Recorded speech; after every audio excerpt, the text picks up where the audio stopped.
예술이 일상이 되는 시간. 안녕하세요. 위클리 아르때 진행을 맡은 유예빈입니다. 오늘은 정소희 그리고 윤자빈 아나운서와 함께합니다. 안녕하세요. 안녕하세요. 네, 여러분 벌써 11월의 마지막 주말입니다. 날씨가 추워져서 그런지 저는 요즘 계속 집에만 있고 싶은 그런 마음인데요. 우리 두 아나운서는 겨울을 어떻게 보내시나요? 저는 보통 겨울에 집에서 전기장판을 틀어두고 귤을 까먹는 걸 가장 좋아합니다. 전기장판 깔고 귤 먹는 거 상상만 해도 굉장히 행복해지는데요. 우리 자빈 아나운서는 어떻게 보내실까요? 저는 붕어빵을 굉장히 좋아해서 겨울만 되면 이 팥붕을 먹을지 슈붕을 먹을지 고민하는 재미로 겨울을 보내고 있습니다. 네, 이렇게 추운 겨울을 즐겁게 보내는 방법에 대해서 이야기해봤는데요. 또 즐거운 공연들을 보면서 그동안 얼어붙어 있던 마음을 따뜻하게 녹이는 것도 방법인 것 같습니다. 자, 오늘 저희가 준비한 오페라부터 클래식, 무용까지 다양한 작품들이 준비되어 있는데요. 오늘의 픽 스테이지 첫 번째로 소희 아나운서가 준비해 주셨습니다. 어떤 공연일까요? 네, 혹시 두 분은 연말하면은 어떤 색이 먼저 떠오르실까요?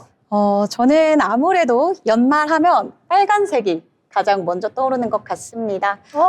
크리스마스도 있고 또 연말하면 이렇게 붉은색 옷도 있고 거리에도 빨간색으로 빛이 많이 나잖아요.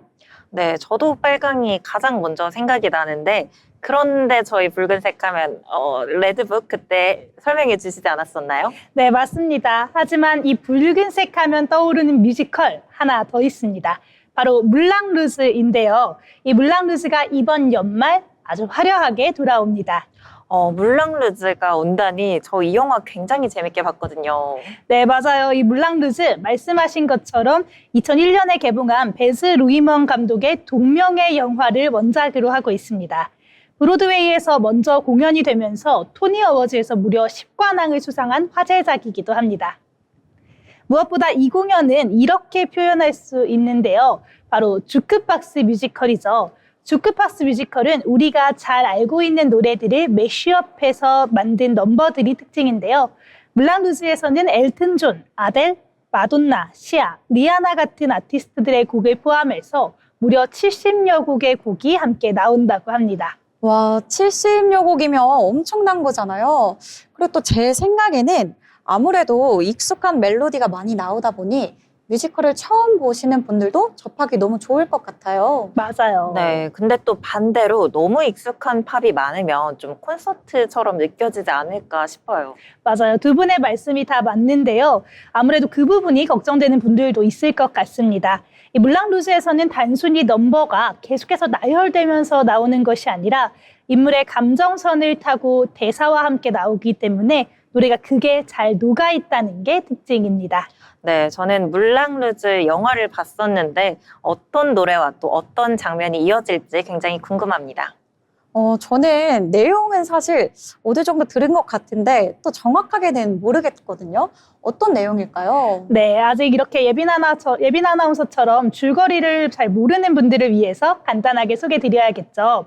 이 배경은 1899년 파리입니다. 사랑에 대한 곡을 쓰겠다는 일념으로 프랑스 파리에 건너온 작곡가 크리스티안이 지상에서 가장 화려한 세계, 물랑 루즈의 스타인 샤틴을 보고 첫눈에 반하면서 이야기가 시작됩니다. 하지만 물랑 루즈의 단장 지들러와 샤틴을 후원하겠다고 하는 몬로스공 사이에서 두 사람의 사랑은 흔들리게 되는데요. 크리스티안은 낭만적인 보헤미안 로트렉과 함께 재정 위기에 빠진 물랑 루즈를 구하고 또 샤틴의 마음까지 사로잡을 공연 보헤미안 랩소디를 제작하기로 합니다. 이 뒤의 내용은 뮤지컬을 통해서 직접 만나보시면 좋을 것 같습니다. 와, 이렇게 간단한 이야기만 들어도 정말 기대가 되는데요. 또 몰랑 루즈 하면 화려하기로 유명하잖아요. 어떤 장면을 특히 눈여겨보면 좋을까요? 네, 맞아요. 물랑 루즈 정말 화려한데요. 물랑 루즈의 초반 오프닝은 극장 자체를 이 물랑 루즈라는 세계로 끌어들입니다. 화려한 붉은 조명, 또 거대한 풍차, 객석을 감싸는 샹들리에가 무대와 관객석을 넘나들게 되고요. 무대 상하수에는 코끼리 조형물까지 등장을 합니다. 이렇게 신나는 프리쇼가 시작이 되면 관객들이 자연스럽게 물랑 루즈라는 이 극장이라는 세계관으로 들어가게 되고요. 캉캉의 신나는 리듬과 함께 정말 이 극장 자체가 마치 물랑루즈 공연장이 된 것 같은 기분을 느끼게 해주는데요. 우리 영상으로 잠깐 물랑루즈의 분위기 함께 만나보도록 하겠습니다.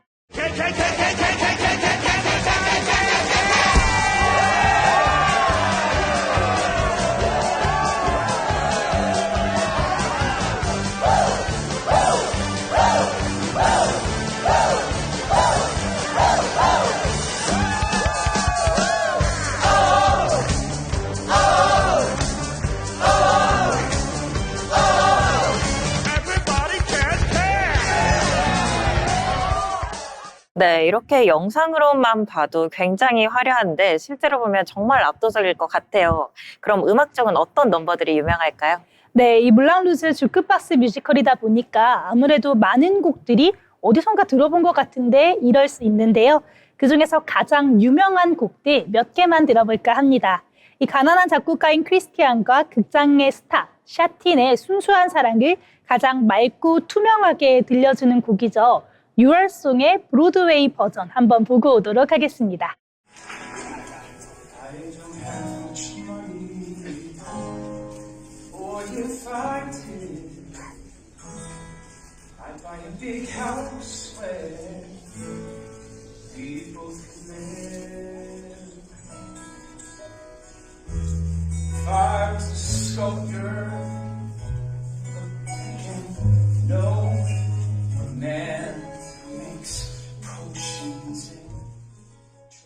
네, 역시 노래가 너무 좋은데요.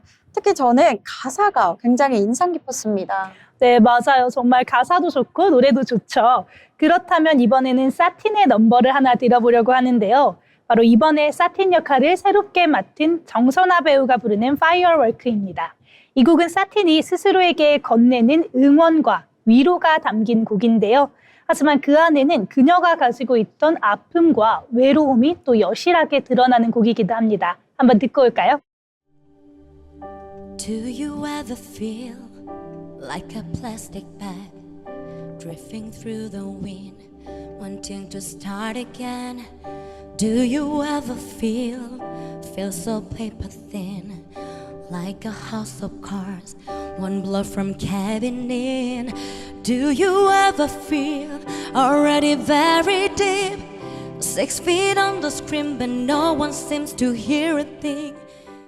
네, 말씀하신 그 감정이 어떤 건지 너무 잘 알 것 같습니다. 정말 기대되는 작품인데 그럼 이번 물랑루즈 캐스팅 어떻게 될까요? 네, 이번 물랑루즈 크리스티안 역에는 홍광호, 이석훈, 차윤혜 배우가 함께 하고요.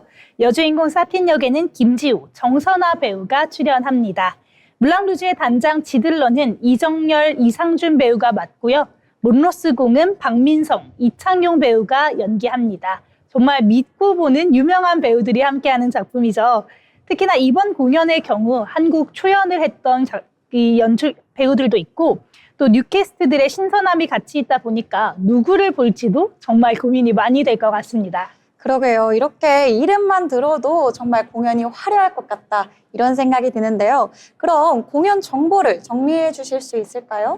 네, 이번 공연 우리 11월 27일부터 2026년 2월 22일까지 블루스퀘어 신한카드홀에서 진행이 됩니다. 사실 워낙 인기가 많은 배우들이 함께하다 보니까요. 표를 구하기가 어려울 수도 있을 것 같은데요. 올겨울을 화려하고 뜨겁게 만들어줄 물랑루즈 놓치지 말고 꼭 관람해 보시면 좋겠습니다. 네, 이렇게 얘기만 들어도 정말 화려한 공연 물랑루즈였습니다. 자, 그럼 두 번째로는 제가 준비한 작품인데요. 여러분, 한국적인 것이 가장 세계적인 것이다. 이런 말 들어보셨을 텐데요. 우리나라 전통만이 갖고 있는 그 고유의 아름다움은 분명합니다. 소희 아나운서, 혹시 한국 무용 하면 어떤 게 가장 먼저 떠오르실까요? 저는 아무래도 이 전통 한복을 입고 또 춤을 추는 그런 장면이 가장 먼저 떠오르는 것 같아요. 그렇죠. 방금 이야기하셨던 것처럼 한국 무용 하면 전통 한복, 그리고 차분한 움직임이 한국 무용의 가장 큰 특징인데요. 정중동이라는 용어가 있습니다. 고요 속의 움직임이라는 뜻인데요. 그만큼 우리 전통춤은 절제된 움직임에서 그 진가가 나옵니다. 그렇다면 이 전통춤의 현대적인 연출을 가미하면 어떨까요? 오늘은 우리나라 전통의 고귀함과 현대의 세련됨 두 가지를 모두 품은 작품입니다. 국립무용단의 묵향을 소개해드리겠습니다. 네, 저는 이 작품을 기사로 한번 접하게 됐었는데 그때 기사가 해외에서 극찬받는 전통 무용이라는 제목이었습니다. 사진을 보니까 한복 색깔이 너무 다채로워서 좀 기억에 남았었거든요. 네, 맞아요. 이렇게 한 번만 봐도 계속 기억에 남을 만한 장면인데요. 묵향은 묵에서 나는 향기로운 냄새라는 뜻입니다. 작품 제목처럼 사계절의 아름다움을 수목화처럼 담담하게 그려낸 작품입니다. 개인적으로 제가 정말 좋아하는 작품이라 여러분들께 보여드릴 게 정말 많은데요. 먼저 공연 홍보 영상을 짧게 보고 또 이야기 나눠보겠습니다.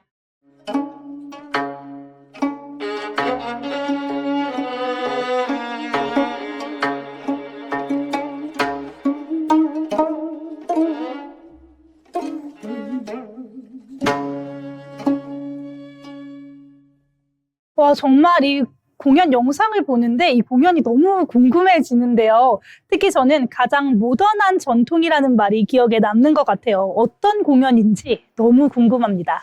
네, 또 이렇게 궁금해하시는 모습을 보니까 뿌듯한데요. 보시는 것처럼 묵향은 전통의 아름다움을 현대적 미감으로 재해석한 작품입니다. 2013년 초연 이후 10년째 흥행하면서 국립무용단의 대표 레파토리로 자리 잡았는데요. 제가 생각하는 묵향의 가장 큰 매력은 바로 간결함입니다. 저번 주에 보여드렸던 지젤 같은 발레는 화려한 기교, 그리고 현란한 동작들이 주를 이뤘었는데요. 하지만 묵향에서 선보이는 동작은 굉장히 간결합니다. 그렇게 많은 턴을 돌지도 않고요. 높은 점프를 뛰지도 않습니다. 하지만 그 어떤 동작보다 에너지가 깊게 느껴집니다. 네, 너무 신기한데요. 사실 간결하다라고 하면 좀 심심하게 느껴질 수가 있잖아요. 그런데 화려한 기교보다 또 더 큰 감동을 받을 수 있다는 게 굉장히 신선하게 느껴지는 것 같습니다. 네, 맞습니다. 이 작품은 연출가 정구호 씨가 무용수들이 한국무용 동작으로 몸을 푸는 장면을 보고 기본적인 동작도 가장 큰 아름다움을 줄 수 있겠다. 이렇게 생각하면서 탄생했다고 하는데요. 그 결과 단순한 전통무 재현이 아닌 현대적이면서도 전통적인 작품이 탄생한 겁니다.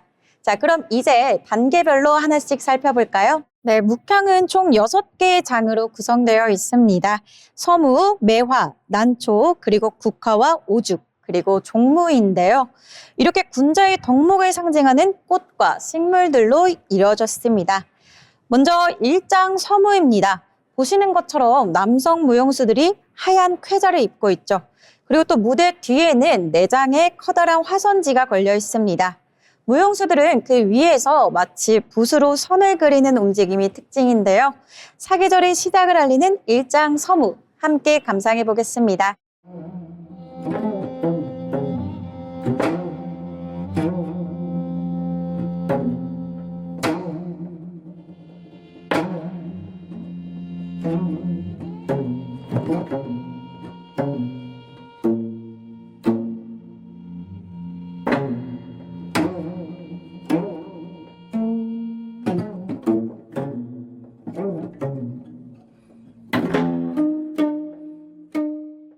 와, 정말 무용수들이 마치 붓으로 그림을 그리는 것 같은 느낌인데요.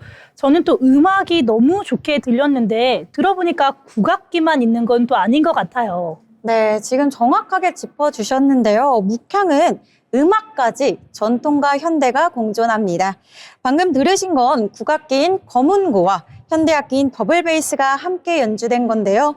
그 중저음 덕분에 고요한 분위기가 한층 더 짙어졌습니다. 이어서 2장 매화로 넘어가 보겠습니다. 매화는 한겨울에 피는 꽃이죠. 겨울에 찬 서리를 딛고 가장 먼저 피어나는 매화를 연출했는데요. 정가의 청아한 목소리에 무용수들의 부드러운 춤선이 더해지면서 봄의 시작을 알립니다. 자, 그럼 2장 함께 보고 오시죠.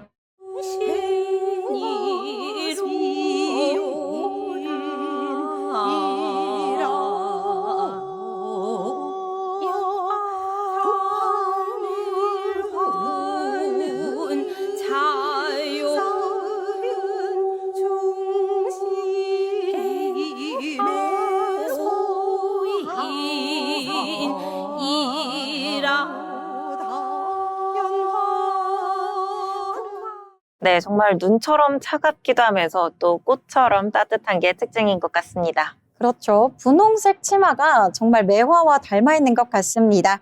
또 저는 무용수들의 부드러운 춤선이 굉장히 눈에 띄었는데요. 이어서 3장 난초로 가보겠습니다. 난초의 향은 청초하죠. 깊은 산 속에서 은은히 퍼지는 난초의 향처럼 남녀의 사랑을 은유적으로 표현한 장면입니다. 자, 그럼 3장 함께 보고 오시죠.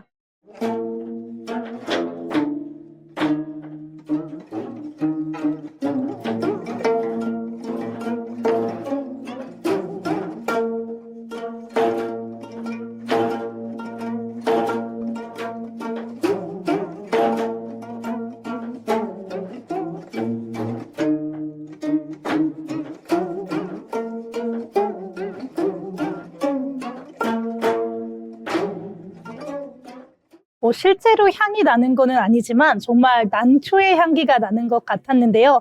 방금 들었던 음악은 또 어떤 악기였을까요? 맞아요. 무용수의 호흡과 그 음악의 조합이 굉장히 인상적이었던 3장이었습니다. 방금 들으신 음악은 가야금과 검은고의 중중몰이 장단이었는데요. 좀 더 경쾌하고 재밌는 시원한 분위기가 났습니다. 자, 그럼 4장으로 넘어가 보겠습니다. 이제 가을로 들어서는데요. 늦가을 찬 바람 속에서도 묵묵히 피어나는 노란 국화를 표현했습니다. 작품 소개에서 보셨던 포스터 속 노란 치마가 바로 이 장면에서 나오는 건데요. 그만큼 가장 화려하고 아름다운 작품이라고 볼 수 있겠습니다. 자, 그러면 함께 보고 오시죠.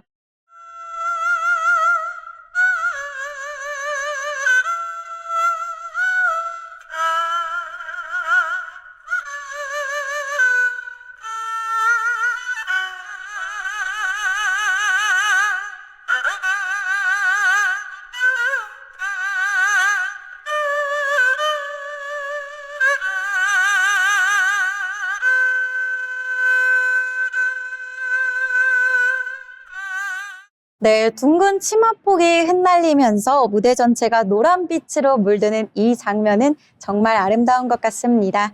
저는 무용수들의 발 디딤이 가장 눈에 띄었는데요.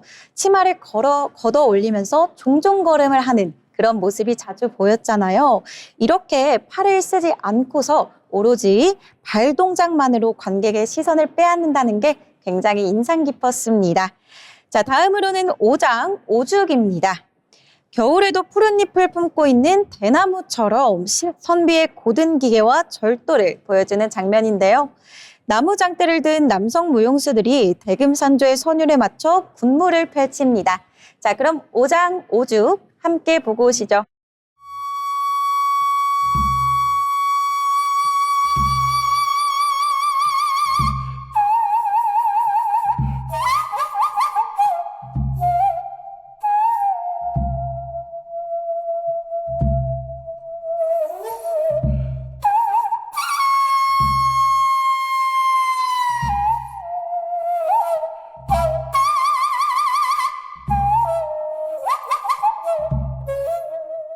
네, 정말 힘이 느껴지는 무대였습니다. 지금 보면서 든 생각인데요. 이렇게 묵향을 좀 감상하다 보니까 저도 모르게 계속 빠져드는 것 같아요. 네, 이렇게 관객들의 눈과 시선을 다 뺏는 그런 연출인 것 같습니다. 자, 벌써 마지막 장면인데요. 6장 종무에서는 드디어 사계절의 조화가 완성됩니다. 자연의 이치와 인간의 조화를 상징하는 피날레인데요. 자, 그러면 마지막 하이라이트 함께 보고 오시죠.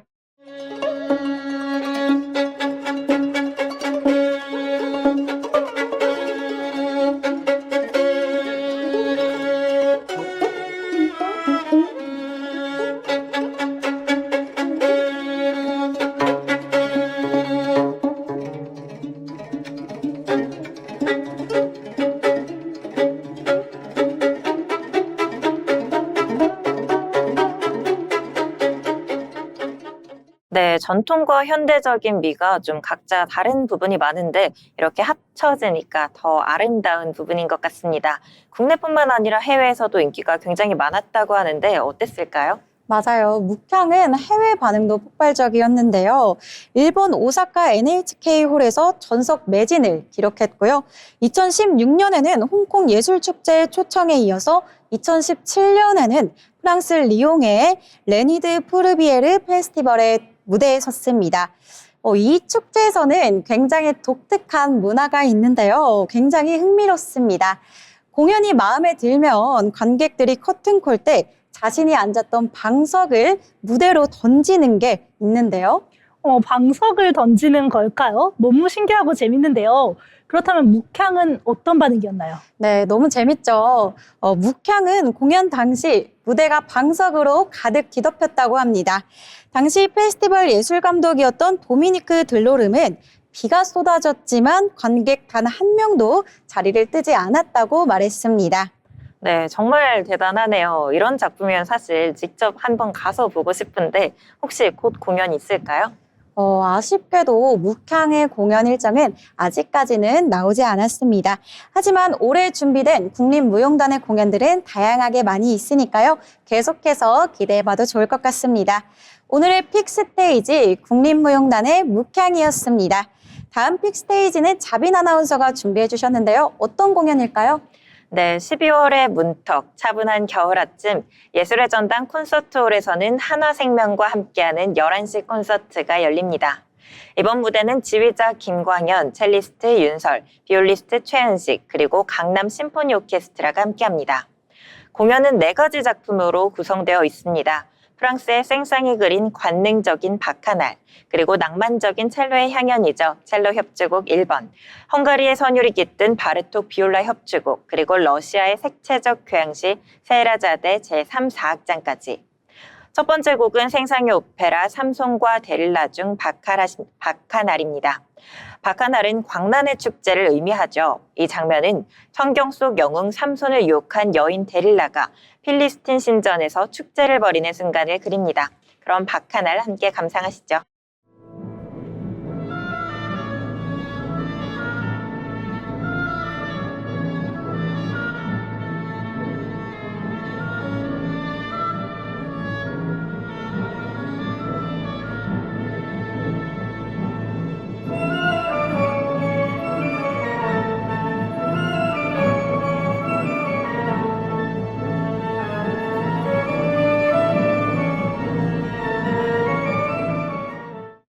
처음 멜로디를 듣고 사실 좀 놀란 게 뭐랄까요? 굉장히 좀 멜랑콜리한데요. 네, 예빈 아나운서가 정말 정확하게 들으신 게 생생은 관능적이고 또 이국적인 선율로 열정과 유혹의 장면을 오케스트라로 묘사했습니다. 리듬은 이국적이고요. 또 오보에와 플룻이 아라비안 풍의 선율을 그리면서 현악은 긴장과 환희를 교차시킵니다. 이 곡이 오페라의 한 장면인데도 이렇게 독립적인 연주곡처럼 자주 들리는 이유가 있을까요? 네, 그만큼 음악 자체의 완성도가 높기 때문인데요. 그게 맥락은 몰라도 리듬과 색채만으로도 충분히 매혹적이죠. 그래서 지금도 전 세계 오케스트라의 앙코르 곡으로 굉장히 사랑받고 있습니다. 두 번째 곡은 생상의 첼로 협주곡 제1번, 작품 번호 33입니다. 이 곡도 감상하고 오시겠습니다.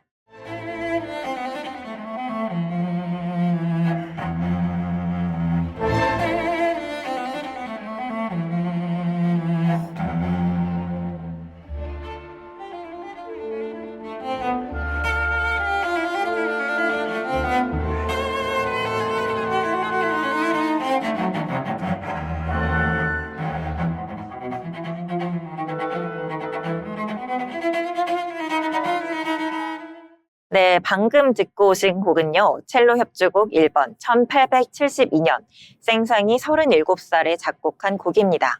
당시 프랑스는 전쟁의 패배로 자존심이 상해 있었고요. 음악가들은 프랑스 음악의 정체성을 되찾기 위해서 프랑스 국민음악협회를 창설했죠. 생상은 그 중심에 서 있었습니다. 그는 첼리스트 오기스트 톨백의 요청으로 새로운 협주곡을 쓰게 됐었는데 당시 프랑스 음악계에서 첼로 협주곡은 드문 상태였죠. 그래서 이 곡이 당시 프랑스 첼로 협주곡의 걸음마 같은 그런 곡이었군요. 네, 맞습니다. 생쌍은 첼로의 풍부한 음역과 또 서정적인 음색을 활용해서 기교와 감성이 공존하는 협주곡을 만들게 됩니다. 흥미롭게도 이 곡은 단일 악장 구조인데요. 하지만 내부적으로는 이 세 부분으로 나뉘면서 전통적인 3악장의 역할을 합니다. 첫 부분은 알레그로 논 트라포, 강렬한 오케스트라의 화음 뒤에 첼로가 등장하면서 주제 선율을 힘있게 이끌죠. 이 구조가 혹시 다른 작곡가한테서 영향을 받은 구조일까요? 네, 맞습니다. 바로 슈만의 첼로 협주곡인데요. 슈만도 단일 악장 안에 세 부분을 두었고요. 같은 A단조를 사용했죠. 하지만 생쌍은 그 서정성 위에 프랑스적 세련미와 또 화려한 기교까지 더했습니다. 듣고 있으면 첼로가 마치 상처를 노래하면서도 또 결국에는 희망을 전하는 것 같아요. 네, 맞습니다. 이 곡은요, 단순한 아름다운 선율이 아니라 시대의 상처와 회복의 서사까지 함께 담고 있습니다. 그리고 세 번째 곡은 바르톡의 비올라 협주곡입니다. 함께 감상하시죠.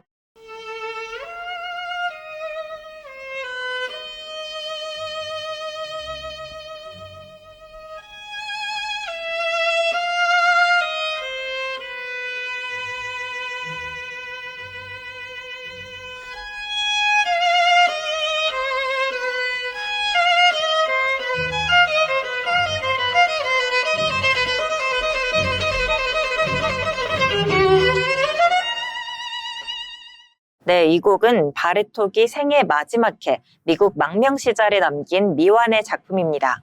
그의 제자 세르게이가 스승의 스케치를 바탕으로 완성했죠. 1악장은 고요하면서도 깊은 사색이 흐르고요. 2악장은 민속적인 리듬이 살아있습니다. 바르톡 특유의 헝가리 선율이 비올라의 중후한 음색을 통해 더욱 빛납니다. 그런데 비올라 협주곡이 흔하지는 않잖아요. 특히나 이 작품이 중요한 이유가 있을까요? 네, 딱 바로 그 점인데요. 이 곡은 비올라를 하나의 주인공 악기로 세운 점이 가장 큰 점입니다. 바르톡은 이 작품을 통해 비올라의 인간적이고 또 내면적인 음색을 세상에 알렸죠. 그렇다면 이 곡은 바르톡이 세상에 남긴 마지막 인사 같은 거겠네요. 네, 정확합니다. 이 작품은 화려한 결말이 아닌 조용한 작별 인사이자 또 인간적인 따뜻함이 담긴 음악입니다. 그리고 마지막 무대는 림스키 코르사코프의 세헤라자드입니다. 1888년에 완성된 교향 모음곡으로 아라비안 나이트, 즉 천일야화의 이야기를 바탕으로 합니다. 독주 바이올린이 여인 세헤라자데를, 금관의 장엄한 주제는 술탄을 상징하죠. 이 두 선율의 대화가 곧 이야기의 뼈대를 이룹니다. 그럼 같이 감상하고 오시죠.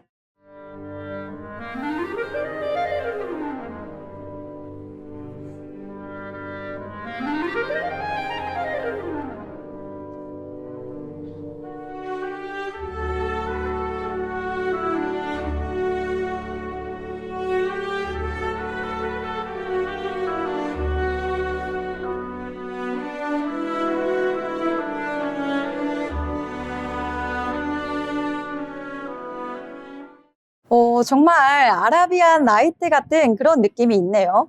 그렇다면 이 곡의 줄거리는 어떻게 될까요?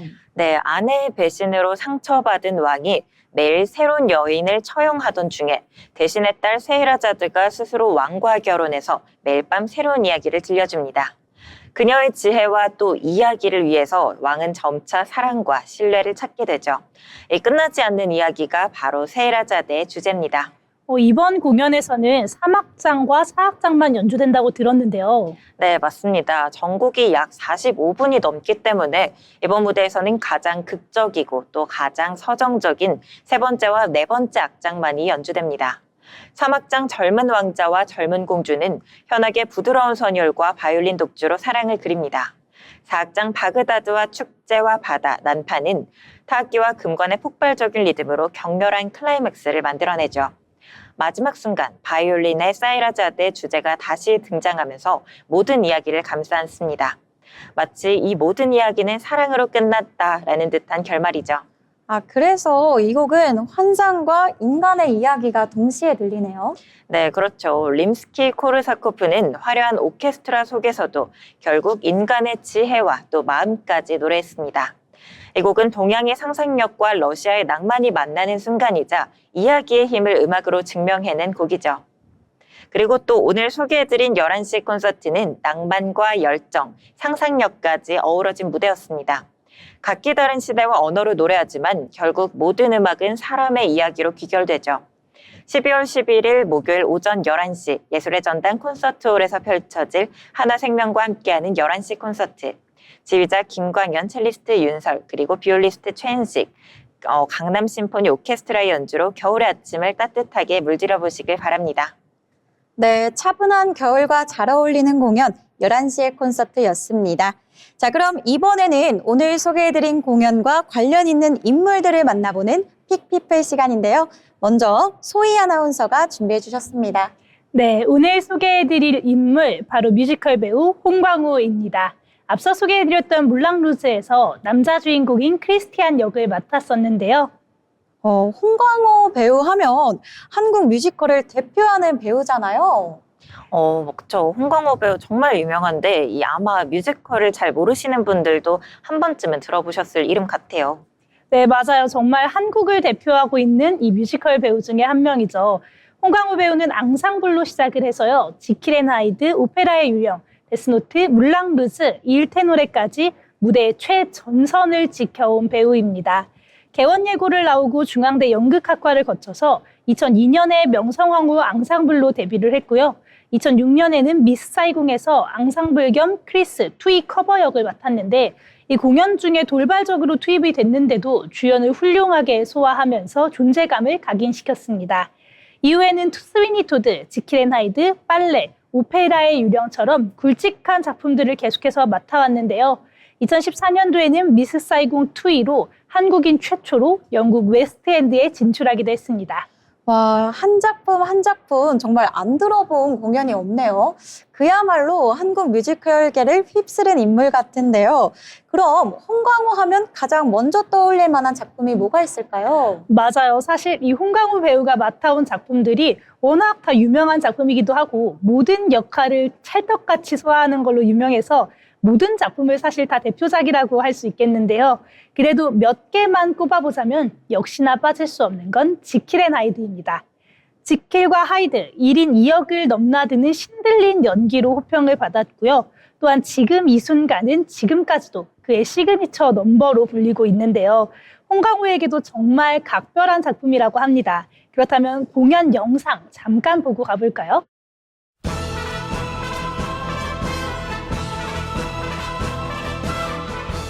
가라이놈 쌍물라사! 베이싱스토크의 14번째 지금 성주대병원에 가장 두드러지게 타락하고 부패하고 음탕한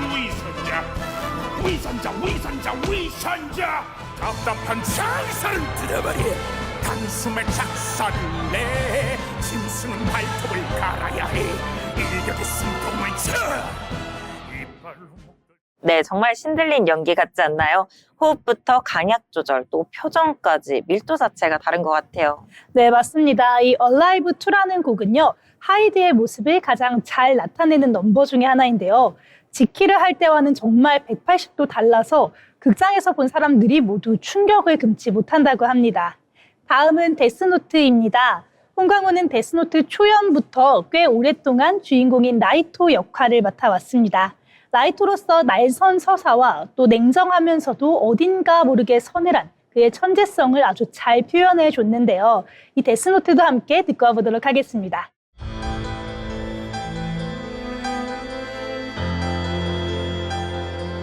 믿을 수가 없어 꿈을 꾸는 걸까 정말 죽였잖아 나의 서로 믿을 수가 없어 꿈을 꾸는 걸까 태워버려야 해 불길한 노트 그렇지만 결국 썩은 인간들은 언젠가는 제거해야 해 와, 정말 가사와 그 안에 담긴 감정이 제대로 느껴지는데요. 전달력이 왜 강점인지 바로 알겠습니다. 네, 맞습니다. 홍광호 배우 이런 엄청난 연기력과 가창력으로 국내외 뮤지컬 어워즈에서 상을 휩쓸기도 했는데요.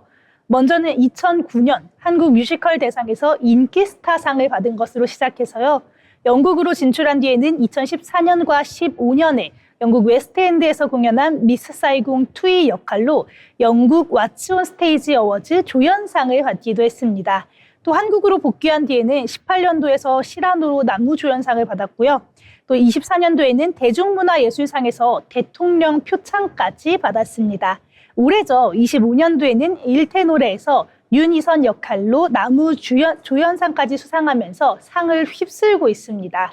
네, 정말 한국에서 뮤지컬 배우 하면 홍강호가 먼저 떠오르는 이유를 알 것 같습니다. 이런 홍강호 배우가 작품을 대하는 태도도 좀 남다를 것 같은데요. 네, 맞아요. 모든 배우가 사실 다 그렇겠지만 홍강호 배우는 항상 작품을 대하는 태도가 진지한 걸로 유명합니다. 그가 여러 인터뷰에서 남긴 몇 가지의 말들이 있는데요. 무대에 서는 동안에는 정말 최선을 다하겠다. 또 관객이 다시 오고 싶게 만드는 기적이 일어나길 항상 기도한다. 그리고 노력으로 준비된 자는 운에 좌우되지 않는다. 이런 말을 하곤 했습니다. 앞으로 이어질 무대에서도 늘 또 다른 최고의 노력을 보여줄 배우 홍강호를 함께 만나봤습니다.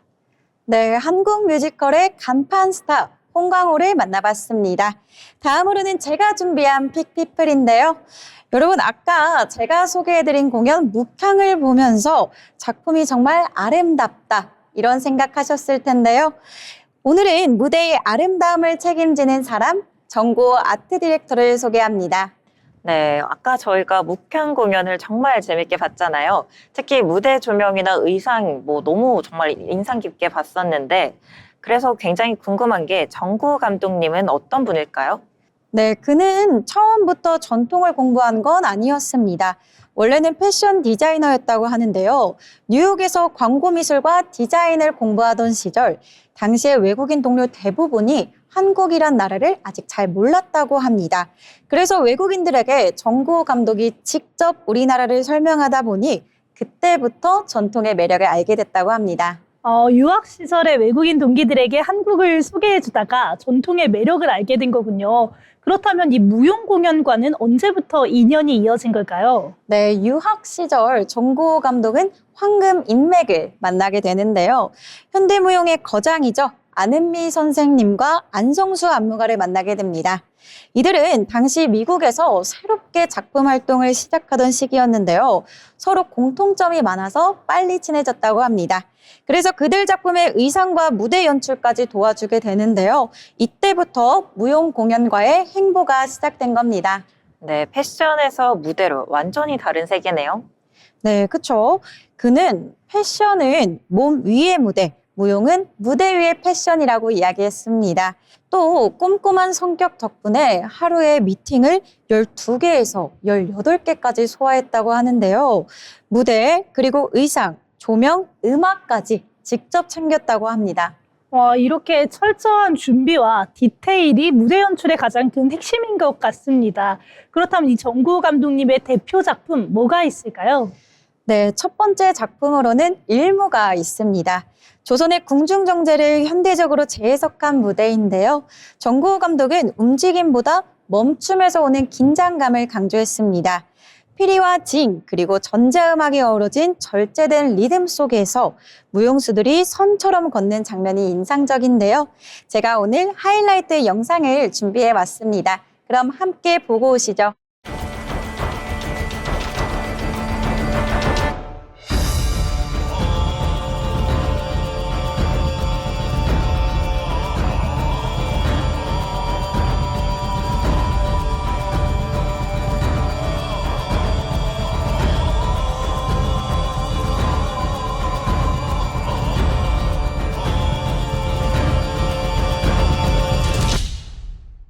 네, 굉장히 고요한데 또 강렬하죠. 정고 감독은 비움 속의 충만함을 표현하고 싶었다고 합니다. 자, 그럼 두 번째 작품은 산조입니다. 국악산조의 즉흥성을 무용으로 표현한 작품인데요. 움직임이 악보라며 무용수는 즉흥 연주자라는 그의 인상적인 말이 녹아 있습니다. 자, 그럼 산조 짧게 감상해 보겠습니다.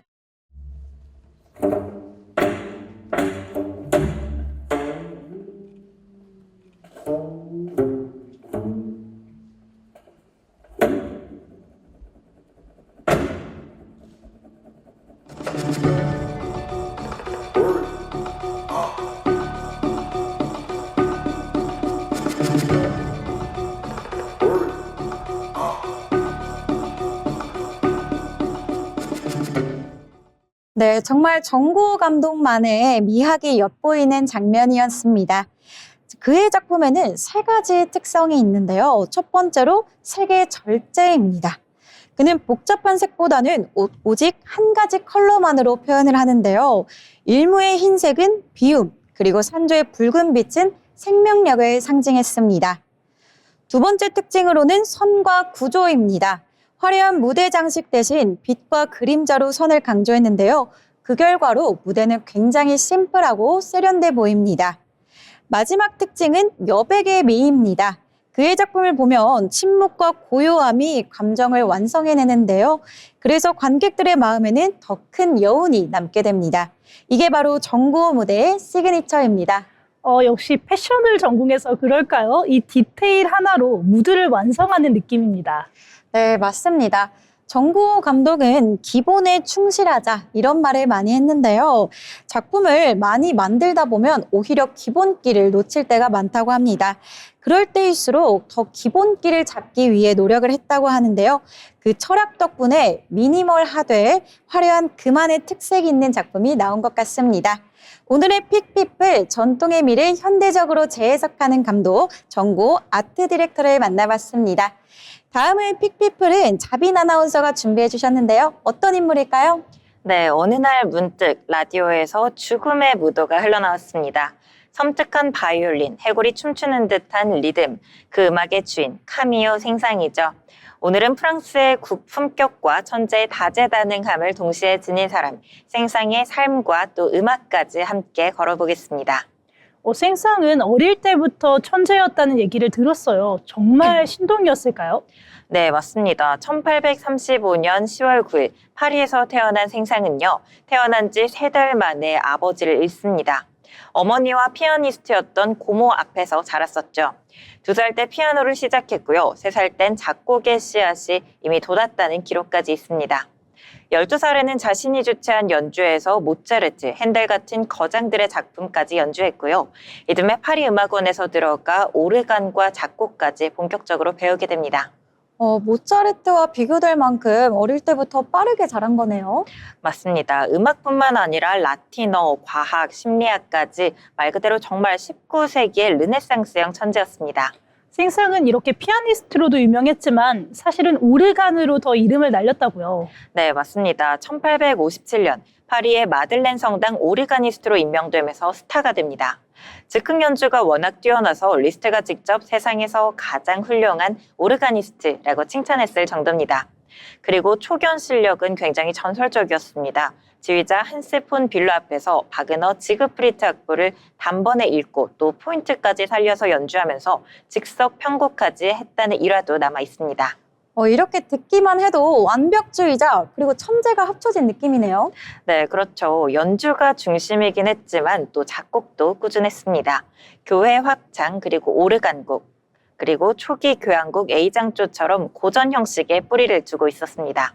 이렇게 연주자였던 생상은 교수로도 활동을 했다고 알고 있어요. 네, 맞습니다. 1861년 26세의 니더마이어 음악원 교수가 됩니다. 그의 제자 중에서는 가브리엘 포레가 있죠.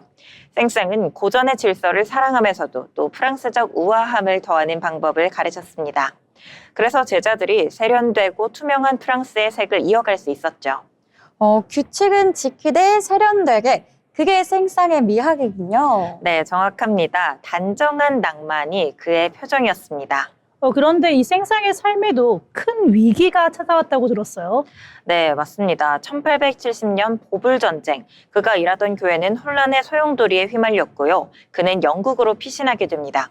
그런데 이게 바로 전화위복이 되죠. 영국에서 리사이트를 열며 이름이 더욱더 알려지게 됩니다. 귀국 후에는 프랑스 음악을 더 프랑스답게 지키기 위해서 국립음악협회를 세워서 젊은 작곡가들을 무대에 올리기도 합니다. 이렇게 위기가 길을 바꿀 때도 있죠. 생상도 그런 거네요. 맞아요. 위기는 그를 국가의 음악가까지 성장시켰습니다. 그런데 이쯤에서 궁금해지는 게 사적인 삶은 어땠나요? 저희 좀 가슴이 두근거리게 만드는 그런 사랑 이야기도 있었을까요? 네, 존재했습니다. 하지만 굉장히 좀 아픈 스토리였는데요. 1874년 39살의 생상은 19세의 마리 트리포와 결혼해서 2 아들을 얻습니다. 하지만 1878년 첫째가 추락사고로 세상을 떠나고요. 또 6주 뒤에는 둘째가 폐렴으로 세상을 떠납니다. 그 충격으로 부부는 별거에 들어가게 되죠. 그의 음악에는 이후 묵직한 고독이 그리워집니다. 그 무렵에 오페라 쌈송과 데릴라가 태어나죠. 인간의 욕망, 넘어짐과 구원을 다룬 작품인데요. 삶과 신앙이 부딪혀 만들어낸 개인적 기록처럼 들립니다. 음악 뒤에 있는 인간의 상처네요. 그래서 그런지 더 진하게 들리나 봐요. 네, 생상의 선율은 종종 단정한 슬픔까지 보여지기도 하죠. 그래서일까요? 이 생상은 겨울이 되면은 따뜻한 나라로 떠난다고 들었어요. 네, 맞습니다. 건강이 좋지 않아서 추위를 피하려 알제리, 이집트, 스페인, 그리고 이탈리아 등지에서 머물게 됩니다. 그래서 그의 음악에는 이국적인 색이 좀 자연스럽게 스며들어 있습니다. 죽음의 무도의 괴이한 춤, 동물의 사육제의 재치, 그리고 백조의 고요한 우아함, 그 배경에는 모두 여행과 관찰의 감각이 존재합니다. 네, 그러면 대표작을 몇 곡만 뽑아서 설명해 주실 수 있나요? 네, 물론이죠. 죽음의 무도, 해골이 한밤중에 춤추는 상상이죠. 바이올린의 스콜다투라와 제시되는 음영들이 또 기묘한 해골춤을 만듭니다. 그리고 김연아 선수가 배경음악으로 사용하면서 대중적으로 잘 알려졌죠. 바로 동물의 사육제입니다. 14곡으로 된 유머러스한 모음곡인데요. 생전엔 전체를 거의 공개하지 않았고요. 백조만 연주를 허락했습니다. 사후에는 전곡이 출판되면서 전 세계가 사랑하는 레퍼토리가 됩니다. 원래는 실내악 편성이어서 그 버전으로 듣는다면 생상의 섬세함이 더 잘 느껴집니다. 그리고 오페라 삼손과 데리아, 그대의 목소리에 내 마음 열리고 아리아로 굉장히 유명하죠. 관능과 신앙, 붕괴와 구원, 프랑스 오페라의 새로운 결을 엽니다. 바이올린 작품들은 사라사테의 헌정한 서주와 론도 카프리치오소, 그리고 바이올린 협주곡 3번 등 생상은 바이올린을 화려하면서도 굉장히 고상하게 다뤘습니다. 그리고 영화 음악까지 발을 담근 인물이기도 한데요. 음악은 이야기의 그림자라는 감각을 아주 일찍이 보여준 인물이기도 합니다. 정말 유머와 품격, 색채감이 다 있으면서도 과하지는 않은 것 같아요. 네, 아무래도 그게 생상의 미학이라고 볼 수 있죠. 바로 우아한 절제입니다. 생상은 독일 음악과의 긴장감 속에서 프랑스 음악을 지키려고 했다고요. 네, 바그너의 영향이 거세던 시절에 생상은 프랑스 음악의 언어를 지키려고 들었습니다. 그에게 음악은 형식의 질서와 또 맑은 음색이 중요한 가치였습니다. 그래서 후배들을 위해서 국립음악협회를 만들었고요. 젊은 작곡가들의 작품을 올렸습니다. 물론 말년에는 드뷔시 또 셈베르크 같은 새로운 음악에 비판적이기까지 했습니다. 하지만 그 논쟁조차 프랑스 음악이 자기 얼굴을 찾는 과정이었다고 우리는 이해할 수 있겠죠. 그럼 그의 마지막은 어땠을까요?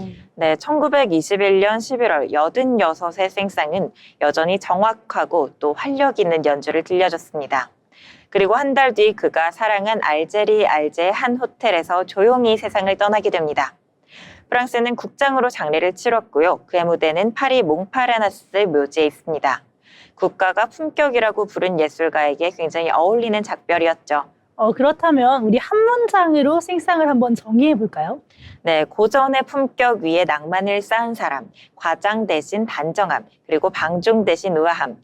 그래서 생상의 음악은 지금 들어도 맑고 세련되고 또 투명합니다. 죽음의 무도의 재치, 동물의 사육제의 유머, 삼손과 데릴라의 관능, 그리고 수많은 협주곡과 실내악. 그의 세계는 넓지만 흐트러지진 않습니다. 감정을 터뜨리는 대신 다듬는 사람. 그래서 그가 더 오래 갈 수 있었던 거겠죠? 네, 정확합니다. 생상은 굉장히 이성적인 낭만주의자였습니다. 오늘의 한 문장은 이렇게 남겨두겠습니다. 생상의 음악은 깔끔하게 그은 선 위에 오래 남는 여운이다. 그 절제와 품격이 지금 우리 일상에도 작은 균형을 선물할 것 같습니다. 픽피플, 오늘은 생상의 삶과 음악이었습니다. 네, 이렇게 오늘은 창의적인 작품과 예술가들을 만나봤습니다. 여러분, 상상력의 힘은 우리에게 끝없는 가능성을 열어준다고 합니다. 우리가 꿈꾸는 것이 바로 우리의 미래가 되기 때문인데요. 오늘부터 고정적인 것에서 벗어나 새로운 상상을 해보는 건 어떨까요? 저희는 다음 시간에 또 즐거운 공연 이야기로 찾아오겠습니다. 오늘도 함께해 주신 윤자빈 그리고 정소희 아나운서 고맙습니다. 지금까지 위클리 아리떼 진행을 맡은 유혜빈이었습니다. 함께해 주신 여러분 고맙습니다.